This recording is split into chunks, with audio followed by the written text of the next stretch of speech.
Hi good morning.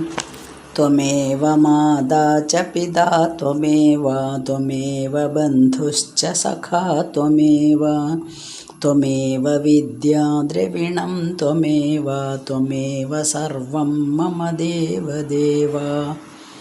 Srimad Bhagavad Gita 2-ാം അധ്യായം സാഖ്യയോഗം 38-ാമത്തെ ശ്ലോകമാണ് ചൊല്ലുന്നത്. സുഖദുഃഖേ സമേ കൃത്വാ ലാഭാലാഭോ ജയാജയൗ തതോ യുദ്ധായ യുജ്യസ്വ നൈവം പാപമവാപ്സ്യസി. സുഖാസുഖം ജയം തോൽവി നേട്ടം കോട്ടമിതൊക്കെയും തുല്യമെന്നോർത്തെതിർത്തിയിടിൽ ഇല്ല പാപമൊരിക്കലും.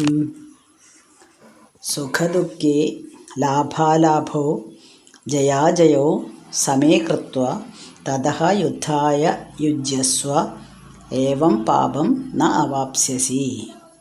സുഖത്തെയും ദുഃഖത്തെയും ലാഭത്തെയും നഷ്ടത്തെയും ജയത്തെയും തോൽവിയെയും ഒരേപോലെ കരുതുക, എന്നിട്ട് യുദ്ധത്തിനൊരുങ്ങുക. അങ്ങനെയാണെങ്കിൽ നീ പാപം ചെയ്തു എന്നാരും പറയില്ല, നിന്നെ പാപം തീണ്ടുപോലും ഇല്ല. അപ്പോൾ ഈ ശരിക്കും ഭഗവത്ഗീതയുടെ ഒരു ചുരുങ്ങിയ ഒരു വെർഷൻ അല്ലെങ്കിൽ തത്വങ്ങൾ മുഴുവനും തന്നെ ഈ 2-ാം അധ്യായത്തിൽ വരുന്നുണ്ട്. എന്നാലും ഇതിനെ എല്ലാറ്റിനെയും ഓരോരോ അധ്യായങ്ങളായിട്ട് വീണ്ടും വിവരിക്കുകയും ചെയ്യുന്നുണ്ട്. അപ്പോൾ സുഖം ദുഃഖം ലാഭം എന്തായാലും, ലാഭമായാലും നഷ്ടമായാലും ജയമായാലും പരാജയമായാലും എന്തായാലും ഇതെല്ലാം നമ്മൾക്ക് നമ്മുടെ ജീവിതത്തിൽ എന്തായാലും ഇതെല്ലാം വരും. നമ്മുടെ അനുഭവങ്ങൾ അങ്ങനെയാണ്. അപ്പോൾ ഈ അനുഭവങ്ങളെല്ലാം സമചിത്തതയോടെ നമ്മൾ കാണണം എന്നാണ് ശ്രീകൃഷ്ണൻ അർജുനന് ഉപദേശിച്ചു കൊടുക്കുന്നത്. നമ്മുടെ മനസ്സിൽ ബുദ്ധിതലത്തിൽ ഉണ്ടാവുന്ന അനുഭവങ്ങളാണ് അനുകൂലമായിട്ടും ഉണ്ടാവാം, അത് പ്രതികൂലമായിട്ടും ഉണ്ടാവാം. അതിനെയാണ് നമ്മൾ സുഖദുഃഖങ്ങൾ എന്ന് പറയണത്. അപ്പോൾ നമ്മുടെ മനസ്സിന് ഇഷ്ടപ്പെട്ടത് വന്നു ചേരുമ്പോൾ നമ്മളതിനെ ലാഭം എന്ന് പറയും. അല്ല, നമുക്ക് ഇഷ്ടമല്ലാത്തതാണ് വന്നു ചേരുന്നതെങ്കിൽ നമ്മളതിനെ നഷ്ടം എന്നും പറയും. അപ്പോൾ ഈ രണ്ട് വന്നാലും, നഷ്ടം വന്നാലും ലാഭം വന്നാലും നമ്മൾ ഒരേപോലെ തന്നെ അതിനെ കൈകാര്യം ചെയ്യുക, സമനില തെറ്റാതെ ജീവിക്കാൻ പഠിക്കുക. ഇതാണ് കൃഷ്ണൻ ഇവിടെ നൽകുന്ന ഉപദേശം. അതായത് ഇപ്പോൾ നമ്മൾ ഒരു കടലിൽ ഒരു കുട്ടി കുളിക്കാൻ ഇറങ്ങുകയാണെങ്കിൽ ധാരാളം തിരമാലകളുണ്ടെങ്കിൽ ആ ചില ഇപ്പോൾ കടലിനരികിലൊക്കെ താമസിക്കുന്ന മുക്കുവന്മാർ കുട്ടികളൊക്കെ അവർക്കെല്ലാം ആ തിരകളോട് മല്ലടിച്ച് അതിനനുസരിച്ച് തിര എപ്പോഴാണോ ഇങ്ങോട്ട് വരുന്നത് എപ്പോഴാണോ അങ്ങോട്ട് പോകുന്നത് അതിനനുസരിച്ച് അതിൽ മാറി മാറി അവർക്കൊന്നും പറ്റാതെ ഒളിയിട്ട് ചെറിയ തിരകളുടെ മേലെ പൊങ്ങിക്കിടന്ന് അങ്ങനെ കളിക്കാനറിയാം. പക്ഷേ നമ്മൾക്ക് അതറിയില്ലെങ്കിലോ, അറിയില്ലെങ്കിൽ നമ്മളതിൽ പെട്ടുപോകുമല്ലേ, കടലിൽ പെട്ടുപോകും. തിര ശരിക്കും അറിയുക തന്നെ വേണം അങ്ങനെ കളിക്കാൻ. അപ്പോൾ കടൽ എന്തിനാണ് തിര വരുന്നത്, ഞാൻ തിര മാറിക്കഴിഞ്ഞിട്ട് കളിക്കാം എന്ന് പറഞ്ഞിട്ട് നമ്മൾ കാത്തിരുന്നാൽ കടലിൻ്റെ സ്വഭാവം മാറ്റുമോ? ഇല്ലല്ലോ. അത് വിവേകത്തിൻ്റെ ലക്ഷണമല്ലല്ലോ. നമ്മൾ മൂഢനായിട്ടുള്ള മനുഷ്യനാണ് അങ്ങനെ ചിന്തിക്കുക. ഇപ്പോൾ തിര വരുന്നുണ്ട്, ഞാൻ ഇപ്പോൾ കളിക്കുന്നില്ല, ഇനി തിരയൊക്കെ പോയിട്ട് ഞാൻ കടൽ എപ്പോഴും തിര അടിച്ചുകൊണ്ടേയിരിക്കും. അപ്പോൾ നമ്മളങ്ങനെ കാത്തു നിൽക്കുന്നതിൽ പ്രത്യേകിച്ച് അർത്ഥമൊന്നുമില്ല. നമ്മൾക്ക് എന്തായാലും ഒരു ജീവിതത്തിൽ അല്ലലുകൾ എന്തായാലും വരും. അല്ലലൊന്നുമില്ലാത്ത ജീവിതമാണ് നമ്മളൊക്കെ ആഗ്രഹിക്കുന്നത് അല്ലേ? പക്ഷേ അങ്ങനെ വരില്ല. എന്തായാലും സുഖങ്ങളും ദുഃഖങ്ങളും ലാഭവും നഷ്ടവും ജയവും പരാജയവും എല്ലാം ഇങ്ങനെ തിരകളെ പോലെ ആഞ്ഞടിച്ചുകൊണ്ടേയിരിക്കും. അല്ലെങ്കിൽ എന്താ, എന്ന് സുഖം മാത്രമാണെങ്കിൽ എന്താ സംഭവിക്കുക? നമ്മുടെ ജീവിതം നിശ്ചലമായി പോകും. നിശ്ചലമായൊരു ജീവിതം എന്ന് പറഞ്ഞാൽ അത് മരണത്തിന് തുല്യം തന്നെയാണ്. അപ്പോൾ ഏതായാലും ജീവിതം എന്നുള്ള കടലിലേക്ക് നമ്മൾ ഇറങ്ങിക്കഴിഞ്ഞു. അപ്പം നമ്മളതിൻ്റെ വേലിയേറ്റവും സഹിക്കണം, വേലിയിറക്കവും സഹിക്കണം, എന്നിട്ട് ജീവിക്കാൻ പഠിക്കണം. അതാണ് വേണ്ടത്. അപ്പോൾ ആ പൊങ്ങുതടി പോലെ തത്തി കളിച്ച് നമ്മളിങ്ങനെ വിഷമിച്ചുകൊണ്ടേയിരിക്കുകയാണ്. അങ്ങനെ ജീവിക്കാം. ഇനി ചില ഉറച്ച സാധനങ്ങളുണ്ടല്ലോ, അതായത് ഭൂമിയിൽ നിലനിൽക്കുന്ന ഇപ്പോൾ ഒരു എന്താ പറയുക, ദീപസ്തംഭമാണെങ്കിൽ അത് അടിയുറച്ച് നിൽക്കുന്നതാണ്, അടിഭാഗം ഉറപ്പിച്ചതാണ്. അതിൽ കാറ്റ് വന്നടിച്ചാലോ അല്ലെങ്കിൽ വെള്ളം വന്നടിച്ചാലോ ഒന്നും സംഭവിക്കില്ല. അതുപോലെ നീ ഒരു പൊങ്ങുതടിയെ പോലെ ഇങ്ങനെ ആവരുത്, നീ ദീപസ്തംഭത്തെ പോലെ ആവണം. സാധാരണ മനുഷ്യന്മാർക്ക് സംഭവിക്കുന്ന മനസ്സിൻ്റെ ചാഞ്ചല്യം നിന്നെ ഒരിക്കലും ബാധിക്കാൻ പാടില്ല. നീ സമനില തെറ്റാതെ എന്താണ് നിൻ്റെ കർമ്മം, സ്വധർമ്മം നിനക്ക് പറഞ്ഞു തന്നല്ലോ എന്താണെന്നുള്ളത്. കഴിഞ്ഞ പദ്യങ്ങളിലൊക്കെ പറഞ്ഞു തന്നിട്ടുണ്ട്. അതിനനുസരിച്ച് നീ പ്രവർത്തിക്കണമെന്ന് ഒന്നും കൂടെ ഓർമ്മപ്പെടുത്തി കൊടുക്കുകയാണ്. അപ്പം നമ്മളിപ്പോൾ ഒരു കാര്യം ചെയ്യുകയാണെങ്കിൽ നമ്മൾ അത് ആത്മാർത്ഥമായിട്ട് നമ്മൾ ചെയ്യുകയാണെങ്കിൽ ആ കാര്യം അത്രയ്ക്കും ശ്രേഷ്ഠമായിട്ട് തീരും. അതായത് നമ്മളിപ്പം ഒരു കാര്യം നമ്മൾ ചെയ്യുകയാണെങ്കിൽ, ഇപ്പോൾ ഒരു കവിത എഴുതുന്ന ആളാണെങ്കിൽ അതിലേക്ക് മാത്രം ശ്രദ്ധിച്ച് അത് ഏറ്റവും ഭംഗിയുള്ള രീതിയിൽ വെട്ടി അങ്ങനെ അവസാനം നല്ല വരികൾ എത്തുമ്പോൾ അത് എഴുതി കഴിഞ്ഞാൽ അത് പെർഫെക്റ്റ് ആവും, പൂർണ്ണമാവും എന്തായാലും. കാരണം എന്താ വെച്ചാൽ അത്രയും പ്രാവശ്യം തെറ്റിദ്ധരുത്തിക്കൊണ്ടാണ് എഴുതുന്നത്. ഒരു ചിത്രം വരയ്ക്കുന്ന ഒരാളാണെങ്കിൽ മനസ്സിൽ ആദ്യം ഒരു ഐഡിയ ഇടുന്നു, അതിനനുസരിച്ച് ചിത്രം വരയ്ക്കുന്നത് എല്ലാവർക്കും പറ്റുന്ന കഴിവല്ലേ ചിത്രം വരയ്ക്കുക എന്നൊക്കെ പറഞ്ഞാൽ. അതിന് അത്രയും ഭംഗി കിട്ടുന്നു, അതാണ് ആ ചിത്രത്തിൻ്റെ ഭംഗിയാണല്ലോ. അപ്പോൾ അത്രയും പെർഫെക്റ്റായിട്ട് വരയ്ക്കണമെങ്കിൽ വളരെയധികം ആത്മാർത്ഥതയോടെ ആ കാര്യം അയാളെ ഏറ്റെടുക്കണം. അത് അദ്ദേഹത്തിൻ്റെ ഒരു ഏറ്റവും മികച്ച സൃഷ്ടിയായിട്ട് മാറണം. അതേപോലെ തന്നെ എല്ലാ കാര്യങ്ങളും പഠിപ്പിക്കുകയാണെങ്കിലും ഒക്കെ അതെ, എല്ലാ കാര്യങ്ങളും അങ്ങനെ തന്നെയാണ്. അങ്ങനെ നമ്മൾ ചെയ്തു കഴിഞ്ഞാൽ ആ കാര്യം 100% പെർഫെക്റ്റ് ആവുകയും ചെയ്യും. ഇനി അയാളോട് തന്നെ അതുപോലെ ഒന്നും കൂടെ വരയ്ക്കാൻ പറഞ്ഞാൽ ചിലപ്പോൾ പറ്റിയെന്ന് വരില്ല. ആ ചിത്രകാരനോട് തന്നെ അതേപോലെ തന്നെ നേരത്തെ പറഞ്ഞ കവിത എഴുതുന്ന ആളോടും അതുപോലത്തെ ഒന്നും കൂടെ എഴുതുക പറഞ്ഞിട്ടുണ്ടെങ്കിൽ അതുപോലെ എഴുതാൻ ചിലപ്പോൾ പറ്റില്ല. അത്ര നന്നായില്ല എന്നും വരാം, ചിലപ്പോൾ അതിലും ഉത്കൃഷ്ടമായെന്നും വരാം കേട്ടോ. അതേപോലെ തന്നെ നമ്മളൊരു കാര്യം ചെയ്യുമ്പോൾ, ഇപ്പം നമ്മൾ ജീവിതയാത്രയിൽ ഇങ്ങനെ കത്തിക്കളിച്ച് പോവുകയാണല്ലോ, അങ്ങനെ നമ്മൾ ചെയ്യുമ്പോൾ നമ്മൾക്ക് എങ്ങനെയാണ് ഈ കർമ്മയോഗത്തിലേക്ക് എത്തേണ്ടത് എന്നുള്ളതിൻ്റെ ഒരു ചെറിയൊരു എക്സ്പ്ലനേഷനാണ് ഇതിൽ തരുന്നത് ഈ 2ാമത്തെ അധ്യായത്തിൽ ഇപ്പോൾ ഈ പദ്യങ്ങളിൽ. അപ്പോൾ അതിന് ജ്ഞാനയോഗം വേണം. അപ്പം ജ്ഞാനയോഗം നേടണമെങ്കിൽ അത് അപൂർവം ചിലർക്ക് മാത്രം സാധിക്കുന്ന ഒരു കാര്യമാണ് ഈ ജ്ഞാനയോഗത്തിലെത്തുക എന്ന് പറഞ്ഞാൽ. അതിന് ആ ജ്ഞാനയോഗത്തിലേക്ക് എത്താൻ വേണ്ടിയിട്ട് നമ്മൾ പല ജന്മങ്ങളിലും ഉള്ള കർമ്മങ്ങൾ തീർന്ന് ആ കർമ്മയോഗങ്ങളിൽ കൂടെയൊക്കെ നമ്മുടെ മനസ്സ് ശുദ്ധീകരിക്കപ്പെട്ട് അവസാനമാണ് നമ്മൾക്ക് ജ്ഞാനയോഗത്തിലെത്താൻ പറ്റുള്ളൂ. അപ്പോൾ അർജുനനും ഇപ്പോൾ സാധാരണ ഒരു മനുഷ്യനാണല്ലോ, അർജുനൻ ക്ഷത്രിയനാണ്, നമ്മളെപ്പോലത്തെ സാധാരണ ജനങ്ങൾ. അപ്പം നമ്മൾ ഇങ്ങനെയുള്ള ഇതെല്ലാം നമുക്ക് സാധിക്കണമെങ്കിൽ നമ്മുടെ എത്രയോ കർമ്മങ്ങൾ, നമ്മളുടെ കർമ്മങ്ങൾ ചെയ്ത് അതിൻ്റെ കറ മുഴുവനും നീങ്ങിയാലേ സാധിക്കുള്ളൂ. നമ്മൾ ഏത് കാര്യം ചെയ്യുകയാണെങ്കിലും മറ്റുള്ളവരെ ബോധിപ്പിക്കാനല്ല ചെയ്യുന്നത്. ഇപ്പോൾ ജീവിതത്തിലേക്ക് വന്നു, ജീവിതത്തിലെ കഷ്ടപ്പാടുകൾ, ജീവിതത്തിലെ ദുരിതങ്ങൾ. ഇപ്പോൾ ഗൃഹനാഥനാണെങ്കിൽ പറയും, അശ്വ എനിക്ക് അത് ചെയ്യണം, ഇത് ചെയ്യണം, നാളെ എനിക്ക് അങ്ങനെ ഒരു ജോലിയുണ്ട്, ഇങ്ങനൊരു ജോലിയുണ്ട്, ഇതെല്ലാം കൂടെ എനിക്ക് വയ്യ, എനിക്ക് മടുത്തു എന്നൊക്കെ പറയുന്ന സന്ദർഭങ്ങളുണ്ടാവാം. അതേപോലെ ഒരു വീട്ടമ്മയാണെങ്കിലോ രാവിലെ മുതൽക്ക് അവരുടെ ജോലി ഒരേ ജോലി തന്നെയല്ലേ, അടുപ്പിൽ കത്തിക്കുക, എന്തെങ്കിലും ഭക്ഷണങ്ങൾ ഉണ്ടാക്കുക, ഭർത്താവിനും കുട്ടികൾക്കും നേരത്തിന് കൊടുത്തയക്കുക, അത് കഴിഞ്ഞ് വീണ്ടും വീട് വൃത്തിയാക്കുക, തുണി അലക്കുക, ബാക്കി കാര്യങ്ങൾ. ഒരു മിനിറ്റ് പോലും റെസ്റ്റ് ചെയ്യാൻ പറ്റില്ല. പക്ഷേ ചിലപ്പോൾ ഭർത്താക്കന്മാർ ചോദിക്കുന്നത് അങ്ങനെയൊന്നും ആയിരിക്കില്ല, നിനക്കൊക്കെ എന്താ വീട്ടിൽ പണിയെന്നായിരിക്കും ചോദിക്കുന്നത്. അത് ചോദിക്കുന്ന ഭർത്താക്കന്മാരെ എന്താ നമ്മൾ ചെയ്യേണ്ടത്?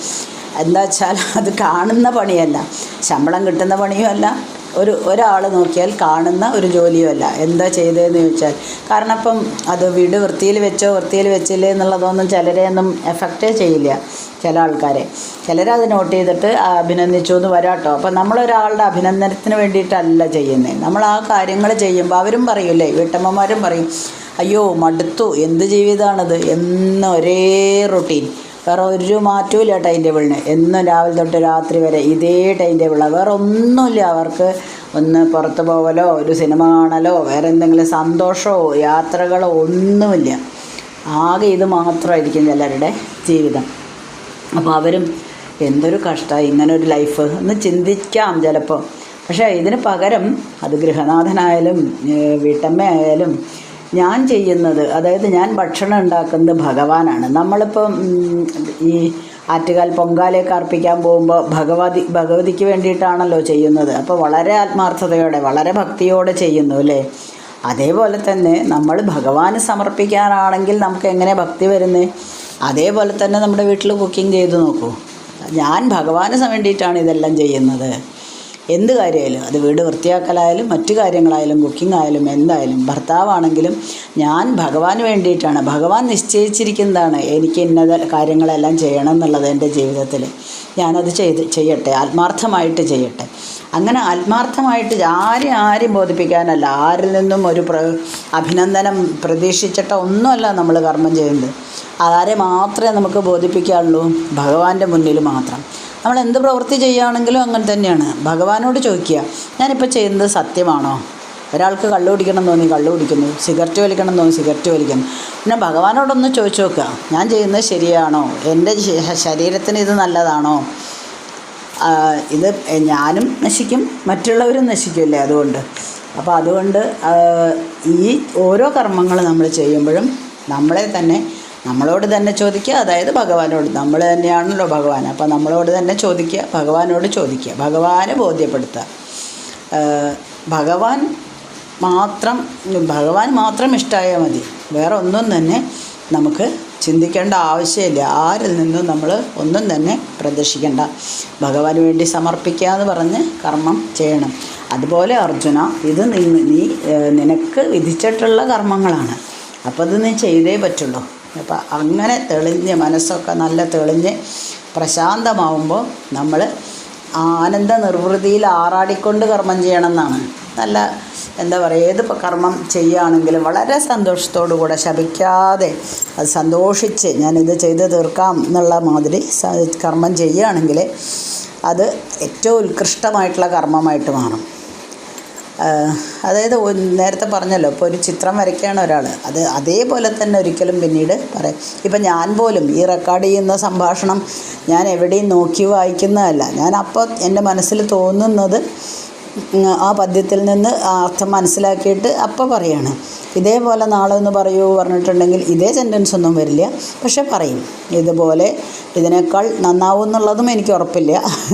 കാരണം ഇന്ന് പറഞ്ഞത് തന്നെ നമ്മൾക്ക് അടുത്ത നിമിഷം മറന്നു പോകും. പിന്നെ നാളെ പറയുമ്പോൾ ചിലപ്പോൾ ഇതിനേക്കാൾ നന്നാവാം, ചിലപ്പോൾ ഇത്ര തന്നെ വന്നില്ല എന്നും വരാം. എല്ലാ കാര്യങ്ങളും അങ്ങനെ തന്നെയാണ്.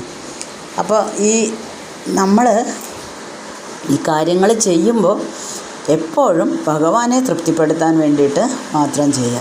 മാത്രമല്ല അതിൻ്റെ ഫലസിദ്ധികൾ നമ്മൾ ഒരിക്കലും ഓർക്കേണ്ട ആവശ്യമേ ഇല്ല. എന്താണ് ഇതിൻ്റെ ഫലം, നന്മയാണോ തിന്മയാണോ എന്ന് നമ്മൾ ചിന്തിക്കേണ്ട യാതൊരു കാര്യവുമില്ല. ഈ കർമ്മങ്ങൾ ചെയ്യുമ്പോൾ നമ്മൾ അതിൻ്റെ നാനാവശവും ചിന്തിച്ച് നമ്മുടെ ബുദ്ധിക്ക് തികച്ചു സ്വീകാര്യമായിട്ടുള്ള യുക്തമായിട്ടുള്ള ഒരു തീരുമാനത്തിലെത്തണം. എന്നാൽ മാത്രമേ അത് വിജയം കൈക്കൊള്ളുള്ളൂ. അപ്പോൾ അങ്ങനെ ഒരു തെളിവ് നമ്മൾക്ക് കിട്ടുകയാണ്, ആരും നിഷേധിക്കാത്ത ഒരു തെളിവ് നമ്മൾക്ക് കിട്ടുകയാണെങ്കിൽ അത് നമ്മൾ അംഗീകരിക്കുക, അതിനനുസരിച്ച് നീങ്ങുകയും ചെയ്യുക. എന്നാൽ മാത്രമേ നമ്മുടെ പ്രവൃത്തികൾ സ്വധർമ്മം പാലിക്കുക എന്ന് നേരത്തെ പറഞ്ഞല്ലോ, അതുപോലെ പെർഫെക്റ്റ് ആവുള്ളൂ. 100% പെർഫെക്റ്റായിട്ട് നമുക്ക് ചെയ്യാൻ പറ്റും. അപ്പോൾ ഇത്രയൊക്കെ പറഞ്ഞത് അർജുനൻ്റെ മനസ്സിൽ ഇനിയുള്ള എന്തെങ്കിലും സംശയങ്ങൾ ഓരോന്നായിട്ട് ദൂരീകരിച്ച് കൊടുക്കുകയാണ്. അപ്പോൾ ഫൈനലി അർജുനൻ യുദ്ധം ചെയ്തേ മതിയാവൂ എന്നാണ് ശ്രീകൃഷ്ണൻ അവിടെ പറയുന്നത്. ആജ്ഞാപിക്കുന്നില്ല, എന്നാലും ഉപദേശിക്കുന്നത്. അപ്പോൾ സ്വധർമ്മം എപ്പോഴും നീ കൃത്യമായിട്ട് ചെയ്യണം എന്നുള്ള ഉപദേശമാണ് കൊടുക്കുന്നത്. അപ്പം നമുക്ക് എന്താണ് ഈ സ്വധർമ്മം ചെയ്യാൻ നമുക്ക് തടസ്സമായിട്ട് നിൽക്കുന്നത്? നമ്മുടെ സ്വാർത്ഥ താല്പര്യങ്ങളാണ്. അതുകൊണ്ട് നമുക്കുണ്ടാവുന്ന ഭയം, അത് നമ്മൾ ആദ്യത്തെ ചാപ്റ്ററിൽ പറഞ്ഞിട്ടുണ്ട്. ഭയമാണ്. എല്ലാവരെയും കൊന്നു കഴിഞ്ഞാൽ രാജ്യം നേടാം എന്നുള്ള ഒരു ഇതുണ്ടെങ്കിലും പിന്നീട് പശ്ചാത്തപിക്കേണ്ടി വരുമെന്നാണ് അർജുനൻ പറഞ്ഞത്. കാരണം ഇവരെല്ലാം കൊന്നിട്ടല്ലേ എനിക്ക് രാജ്യം കിട്ടിയത്. അപ്പോൾ ആ ഭയമാണ്. അയ്യോ എന്തിനാണ് അങ്ങനത്തെ ഒരു രാജ്യം, എനിക്കങ്ങനെ വേണ്ടാന്നൊക്കെയാണല്ലോ ആദ്യം പറഞ്ഞത്. അപ്പോൾ ഈ ഭയങ്ങളൊക്കെ മാറ്റണം. ഈ ഭയങ്ങളൊക്കെ മാറ്റിയിട്ട് നിൻ്റെ ജോലിയാണ് അത്. ഈ ലോഭ ചിന്തകളെല്ലാം വിട്ട് ജയത്തിനെ പറ്റിയിട്ടും പരാജയത്തിനെ പറ്റിയിട്ടും ഒന്നും നമ്മൾ ചിന്തിക്കാതെ നമ്മളുടെ നിസ്സംഗമായിട്ടുള്ള ഭാവത്തിൽ സൗമ്യാവസ്ഥയിൽ നിന്നുകൊണ്ട് യുദ്ധം ചെയ്യണമെന്ന് വീണ്ടും ഓർമ്മിപ്പിക്കുകയാണ്. അപ്പോൾ നമ്മൾ ഒരു സുഖത്തിലും ദുഃഖത്തിനെയും പറ്റിയിട്ട് കൂടുതലായിട്ട് ശ്രദ്ധിക്കുമ്പോഴാണ് ഇതിലേക്കൊരു ഭ്രമം വരുമ്പോഴാണ് നമ്മളിൽ അഹന്ത കടന്നുകൂടുന്നത്. അഹന്ത ഇല്ലാതെ കർമ്മം ചെയ്യുകയാണെങ്കിൽ നമുക്ക് സമചിത്തത കൈവരും. അപ്പോൾ നമ്മുടെ മനസ്സ് ശുദ്ധമാക്കാനുള്ള ഒരു വഴിയും കൂടെ അതാണ് അഹന്ത ഒഴിവാക്കുക. അഹന്ത ഒഴിവാക്കിയിട്ട് നമ്മുടെ കർമ്മങ്ങൾ ചെയ്യാം. ഇതിനെയാണത്രേ യോഗം എന്ന് പറയുന്നത്. അപ്പോൾ അർജുനൻ്റെ കർത്തവ്യം യുദ്ധം ചെയ്യലാണെന്നും യുദ്ധം ചെയ്യുമ്പോൾ അർജുനൻ്റെ മനോഭാവം ഇപ്പോൾ എങ്ങനെയാണ് എന്നൊക്കെ മനസ്സിലാക്കി കഴിഞ്ഞു ഭഗവാൻ. അപ്പോൾ ഇനി വീണ്ടും അതിനെ പറ്റിയിട്ട്, അതായത് കർമ്മയോഗത്തിലേക്കാണല്ലോ ഇപ്പോൾ നമ്മളിപ്പോൾ പറഞ്ഞു വന്നത്. കർമ്മയോഗം ഇനി വേറെ ഉണ്ട്, അധ്യായമായിട്ടുണ്ട്. പക്ഷേ ഇത് സംക്ഷിപ്ത ഗീത, അതായത് 2-ാം അധ്യായം, ഗീതയുടെ ഫുൾ ചുരുക്കം തന്നെ ഈ ഒരു അധ്യായത്തിലുണ്ട്. അപ്പോൾ എങ്ങനെയാണ് ഈ കർമ്മയോഗത്തിൽ അധിഷ്ഠിതമായിട്ടുള്ള ജീവിത രീതി എങ്ങനെയാണെന്ന് എക്സ്പ്ലെയിൻ ചെയ്യാൻ പോവുകയാണ്. അപ്പോൾ നമ്മൾക്ക് കുറച്ച് ശ്ലോകം ചൊല്ലാൻ പറ്റിയിട്ടുള്ള ഒരു ശ്ലോകം തന്നെ ചൊല്ലിയുള്ളൂ എന്ന് തോന്നുന്നു. ഇത്തിരി എക്സ്പ്ലനേഷനുള്ള ശ്ലോകമായിരുന്നു 38ാമത്തെ ശ്ലോകം. അടുത്തത് ഇപ്പോൾ അടുത്ത ദിവസം ചൊല്ലാം. ഓക്കെ. അസ്മിൻ പരാത്മന്നനുപാത്മകൽപ്പിതുമിത്തമുത്ഥാപിതപത്മയോനി അനന്തഭൂമാമരോഗരാശിം നിരുന്ധിവാദാലയ വാസവിഷ്ണോ.